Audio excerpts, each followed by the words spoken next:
और चारों तरफ घनघोर बारिश हो रही थी। गांव के लोग अपना राशन पानी समेटकर अपने अपने घरों में दुबके हुए थे। कोई भी इस तूफानी मौसम में घर से बाहर निकलने की हिम्मत नहीं कर रहा था। उसी गांव के एक कोने में एक छोटा सा घर था, जहां हीरालाल अपनी पत्नी रूपमती के साथ रहता था। घर में दोनों के बीच बहस चल रही थी। अरे अजी, क्या हुआ? आज आप अपनी दुकान पर नहीं गए? ऐसे कैसे चलेगा? क्या हम पूरा साल दुकान बंद करके बैठेंगे? अरे रूपमती, तुम पागल हो गई हो क्या? तुम्हें क्या लगता है इतनी मूसलाधार बारिश में मैं उस पेड़ के ऊपर जाकर दुकान खोलूंगा और लोग वहां खाना खाने आएंगे? देखिए, हमारे इतने पैसे खर्च हो चुके हैं। पहले आप ठेला लगाते थे, फिर ठेला बंद किया और आषाढ़ आते आते घर के सारे पैसे लगाकर पेड़ के ऊपर ढाबा बनवा दिया। अब आप उसे खोल ही नहीं रहे हैं। ऐसे में घर का खर्च कैसे चलेगा?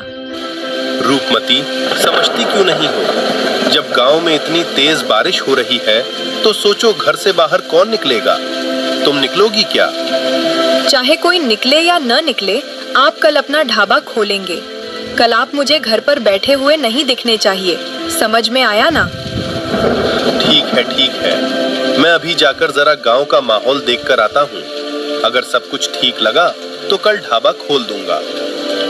इतना कहकर हीरालाल गांव की तरफ निकल जाता है। बारिश बहुत तेज हो रही थी। वो घर से थोड़ी ही दूर पहुंचा था कि रास्ते में उसे गांव के हरिया काका और बब्बन मिल जाते हैं। दोनों को देखकर हीरालाल वहीं रुक जाता है। अरे बेटा हीरा, क्या अब तुम्हारा ढाबा नहीं खुलेगा? अरे इस बारिश के मौसम में कम से कम गरम गरम समोसे ही बना लेते तो हमें आकर खा लेते। अरे काका, सोच तो मैं भी यही रहा हूँ, पर क्या आपको लगता है कि इस बारिश में अगर मैं समोसे बनाऊंगा तो लोग मेरे ढाबे पर खाने आएंगे? अरे भाई हीरा, अब तो तुमने पेड़ के ऊपर ढाबा बना लिया है। जब से ढाबा बना है तभी से बारिश शुरू हो गई और तुमने उसे एक बार भी नहीं खोला। अरे एक बार खोलकर तो देखो भाई। मैं कहता हूँ अगर कोई नहीं भी आया तो हम दोनों तो आएंगे ही। ठीक है, तो कल सुबह होते ही मेरी कढ़ाई चढ़ जाएगी। किसी चीज की कमी नहीं होगी, बस आप लोग जरूर आइएगा। इतना बोलकर हीरालाल आगे बढ़ता ही है कि सामने से गांव के मुखिया जी आते हुए दिखते हैं। अरे मुखिया जी, प्रणाम। इस तेज बारिश में आप कहाँ घूम रहे हैं? अरे बेटा हीरा, बहुत बड़ी खबर आई है। जो अपने बगल वाली नदी है ना, उसका जल स्तर तेजी से बढ़ रहा है। अभी अभी मुझे सूचना मिली है कि गांव खाली करवाना पड़ सकता है। क्या मुखिया जी, गांव खाली करवाना पड़ेगा? इससे पहले भी तो बहुत बारिश हुई है, तब तो गांव खाली नहीं हुआ। फिर अचानक से गांव कैसे खाली होगा? देखो बेटा, मुझे ज्यादा कुछ नहीं पता। मैं तो बस गांव वालों को सतर्क करने जा रहा हूँ। जिसे रुकना होगा रुकेगा और जिसे जाना होगा वो जाएगा। इतना कहकर मुखिया जी वहां से चले जाते हैं। हीरालाल पूरी तरह हताश होकर भागते हाँफते अपने घर पहुंचता है और अपनी पत्नी से बात करता है। रूपमती, मामला बिगड़ चुका है। जो पैसे हमने ढाबे में लगाए थे वो तो फंस गए। अभी रास्ते में मुखिया जी मिले थे। वो बता रहे हैं कि नदी का पानी बढ़ रहा है और गांव में बाढ़ आने वाली है।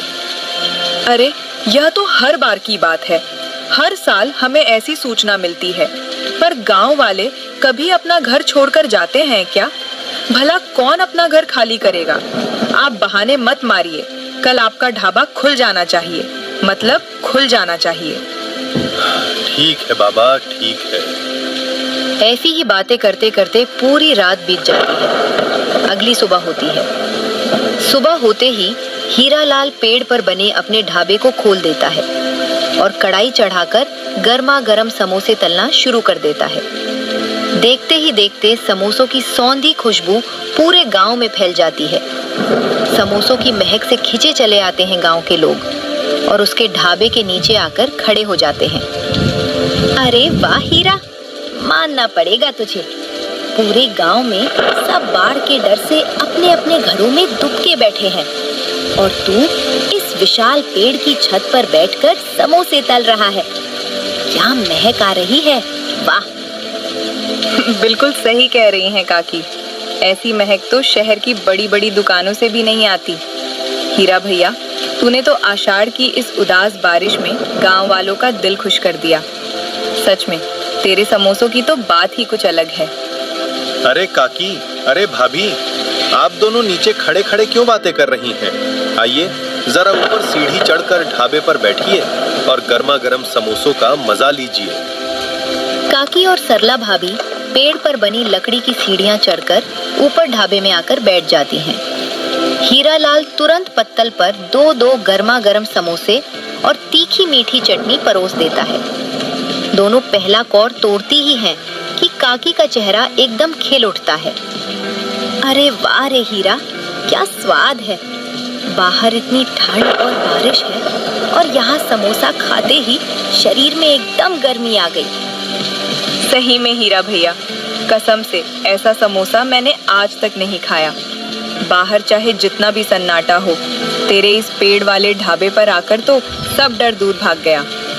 स्वाद की तारीफ के लिए शुक्रिया काकी, पर डर की बात मत कीजिए। डर तो मुझे भी लग रहा है। कल शाम मुझे रास्ते में मुखिया जी मिले थे। मुखिया जी? क्यों? मुखिया जी क्या कह रहे थे? अरे भाभी, मुखिया जी कह रहे थे कि हमारी गांव वाली नदी का जल स्तर तेजी से बढ़ रहा है। प्रशासन से सूचना आई है कि कभी भी बाढ़ आ सकती है और हम सबको ये गांव खाली करके ऊंचे इलाकों में जाना पड़ेगा। क्या क्या कहा तूने हीरा? गांव खाली करना पड़ेगा? अरे राम राम, हम अपना भरा पूरा घर बार गाय भैंस छोड़कर कहाँ जाएंगे?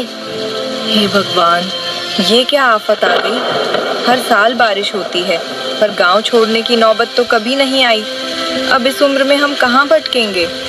अरे अरे काकी भाभी, आप दोनों ऐसे पैनिक क्यों हो रही हैं? शांत हो जाइए, पहले अपना समोसा खत्म कीजिए। चिंता करने से क्या बाढ़ रुक जाएगी? गरम गरम समोसे ठंडे हो जाएंगे, बाकी सब मुझ पर छोड़ दीजिए। अरे हीरा, पेट में भूख लगी थी तो यहाँ आ गए, पर ये खबर सुनकर तो भूख ही उड़ गई रे। काकी देखिए, मुखिया जी का काम है गांव वालों को सतर्क करना। अभी बाढ़ आई नहीं है, सिर्फ पानी का स्तर बढ़ा है और जब तक आपका ये हीरा यहाँ है, आपको घबराने की कोई जरूरत नहीं है। मैं पेड़ के ऊपर ढाबा लगाकर बैठा हूँ। यहाँ से पूरी नदी और रास्ते पर मेरी नजर है। देख हीरा भैया, तू तो दिन भर यहाँ ऊंचाई पर रहेगा। हमें जैसे ही कोई नई खबर मिले तुरंत आकर जरूर बताना। हम तो अपना गांव छोड़कर कहीं नहीं जाने वाले, चाहे भूखे मर जाएं, पर अपना घर नहीं छोड़ेंगे। अरे भाभी, ये क्या बात कह दी आपने? जब तक हीरा जिंदा है, इस गांव में किसी को भूखे नहीं मरने देगा। अच्छा, तो तू हमें भूखे नहीं मरने देगा? बिल्कुल नहीं काकी, भूखे मरकर क्या फायदा? मरना ही है तो मेरे हाथ के चटपटे समोसे खाकर मरो, कम से कम पेट तो भरा रहेगा। काकी और सरला भाभी समोसों का लुत्फ उठाकर और हीरालाल के साथ थोड़ा हंसी मजाक करके अपने अपने घरों की तरफ लौट जाती हैं। ढाबे पर फिर से शांति छा जाती है। हीरालाल कढ़ाई में अगला घान तलने की तैयारी ही कर रहा होता है कि तभी गांव के मुखिया जी ढाबे पर आए। हीरा, ओ हीरा, नीचे उतर रे बेटा, जल्दी नीचे आ, बहुत बड़ा अनर्थ हो गया है। अरे मुखिया जी, क्या हुआ? आप इस तरह हाँफ क्यों रहे हैं? सब ठीक तो है ना? कुछ भी ठीक नहीं है हीरा, मामला पूरी तरह से बिगड़ चुका है। अभी अभी शहर के बड़े अधिकारियों और थाने से सीधा फोन आया था। फोन? कैसा फोन मुखिया जी? कल सुबह सुबह पुलिस की गाड़ियां गांव में आ रही हैं। वे पूरे गांव को जबरन खाली करवाने वाले हैं। नदी का जल स्तर खतरे के निशान को पार कर चुका है। अगर आज रात तेज बारिश हुई तो पूरा गांव पानी में डूब जाएगा। पुलिस किसी की एक नहीं सुनेगी, सबको गाड़ी में बैठाकर राहत शिविर ले जाएगी। पुलिस और गांव खाली करवाने का नाम सुनते ही हीरालाल का दिल जोरों से धड़कने लगता है। उसके पैरों तले जमीन खिसक जाती है। पेड़ पर बना उसका नया ढाबा, घर की जमा पूंजी और गांव वालों का हट, सब कुछ उसकी आंखों के सामने तैरने लगता है। वो कुछ क्षणों के लिए पूरी तरह से घबरा जाता है और बेसुध सा खड़ा रह जाता है। पुलिस आएगी, जबरन गांव खाली करवाएगी। मुखिया जी, पर गांव वाले तो अपना घर छोड़ने को तैयार ही नहीं है। अभी काकी और सरला भाभी आई थी, वे तो कह रही थीं कि भूखे मर जाएंगे पर घर नहीं छोड़ेंगे। इसी बात का तो डर है मुझे। अगर गांव वालों ने पुलिस से जिद की या विरोध किया तो बात बहुत बिगड़ जाएगी। पुलिस किसी की नहीं सुनेगी। वे लाठी डंडे के दम पर भी सबको बाहर निकाल देंगे। मुखिया जी, घबराने से काम नहीं चलेगा। अगर पुलिस कल आ रही है तो हमारे पास आज का ही समय है। हमें गांव वालों को समझाना होगा, वरना बहुत बड़ा नुकसान हो जाएगा। समझाएंगे कैसे हीरा? लोग तो सुनने को तैयार ही नहीं हैं। आप एक काम कीजिए मुखिया जी, आज शाम को ही गांव के बरगद के पेड़ के नीचे एक आपातकालीन पंचायत बुलाई जाए। आप गांव के हर एक बंदे को वहां इकट्ठा रखिएगा। मैं भी उस पंचायत में आऊंगा। तू आएगा? पर तू उन्हें क्या समझाएगा हीरा? मैं समझाऊंगा मुखिया जी। गांव वालों को मेरी बात पर भरोसा है। मैं उन्हें सही रास्ता दिखाऊंगा ताकि कल पुलिस के साथ कोई झगड़ा ना हो और सब सुरक्षित रहें। आप बस शाम की पंचायत की तैयारी कीजिए, सबको संदेश भिजवा दीजिए। ठीक है हीरा, तेरी बात में दम है। मैं अभी जाकर पूरे गांव में ढिंडोरा पिटवा देता हूँ कि शाम को बरगद वाले अहाते में पंचायत होगी। तू समय पर पहुँच जाना। मुखिया जी के जाते ही आसमान पर काले बादलों का पहरा और गहरा हो गया। धीरे धीरे ढलती शाम गांव पर डर का साया बनकर छाने लगी। हीरा लाल ने अपने ढाबे की जलती भट्ठी को बुझाया और सीधे पंचायत में पहुंच गया। मुझे मालूम है आप सबके दिलों में इस वक्त डर का तूफान उठ रहा है। कल सुबह जब शहर की पुलिस की गाड़ियां हमारे गांव की सीमा पार करेंगी तो वो खाकी वर्दी में कोई देवदूत बनकर नहीं आएंगी। उनके हाथों में लाठियां होंगी, हुक्म के कागज होंगे और आंखों में हमें यहाँ से खदेड़ने की जिद होगी। तो क्या हम चुपचाप हाथ जोड़कर खड़े रहेंगे? हम अपनी जमीन नहीं छोड़ेंगे हीरा भैया। भाभी, खून का जवाब खून से देना कायरता है, ताकत नहीं। कल हमें उनसे लड़ना नहीं है, कल हमें उनसे बात करनी है। अगर हमने पुलिस पर पत्थर उठाए तो वो हमारी लाचारी को बगावत का नाम दे देंगे। कानून का सामना गुस्से से नहीं, प्यार और एकता से किया जाता है। याद रखिए, हथियार से जिस्म झुकता है, पर प्यार से बड़ा सख्त दिल इंसान भी पिघल जाता।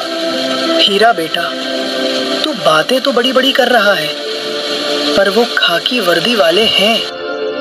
उनके सीने में दिल नहीं, सरकारी कागज की किताब होती है।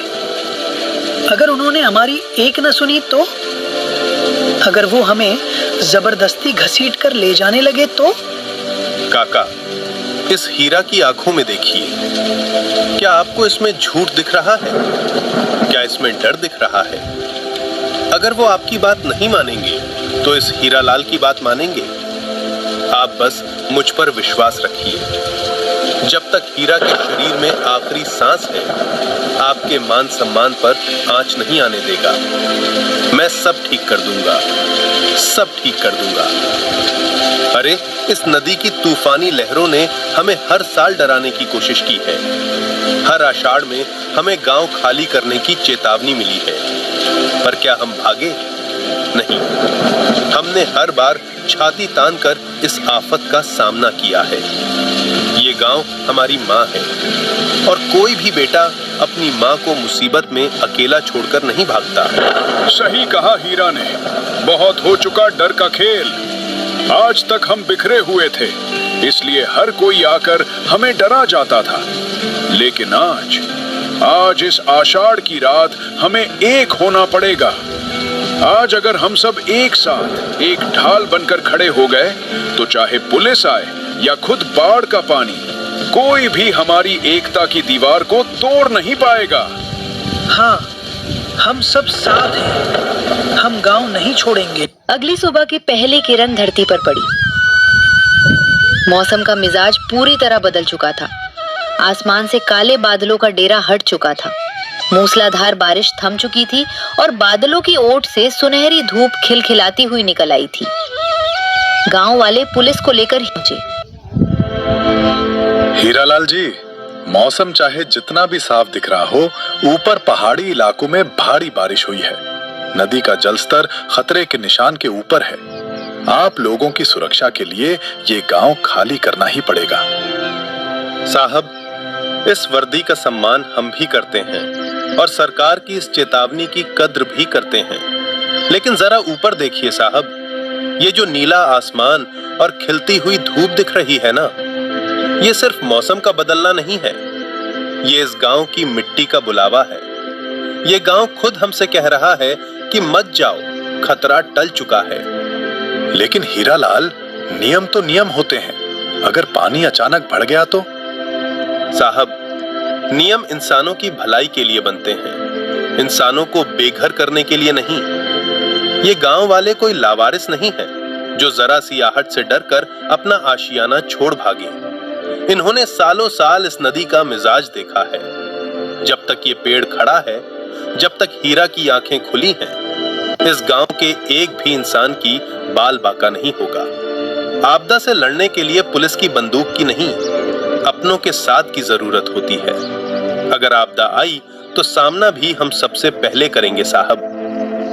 वाह भाई हीरालाल, मानना पड़ेगा, तुम्हारे शब्दों में वो ताकत है जो किसी भी हुक्मनामा से बड़ी है। ठीक है, तुम सबकी एकता और तुम्हारे भरोसे को देखकर मैं ये कार्रवाई यही रोकता हूँ। हम तुम्हें तुम्हारे भरोसे पर छोड़ रहे हैं। वैसे हीरालाल, मैंने सुना है कि तुम इस पेड़ के ऊपर चढ़कर बहुत जबरदस्त समोसे बनाते हो। क्या इस खाकी वर्दी वाले को भी वो मशहूर समोसे चखने को मिलेंगे? अरे साहब, बात समोसों की करते हैं। जब तक ये आषाढ़ रहेगा, जब तक ये पेड़ रहेगा, आपको क्या, पूरे गांव को गर्मा गर्म चटपटे समोसे रोज मिलेंगे। और आपके लिए तो चटनी भी एक्स्ट्रा रहेगी साहब। तो दोस्तों, सभी लोग जोर जोर से हंसने लगते हैं और हीरा को धन्यवाद किया।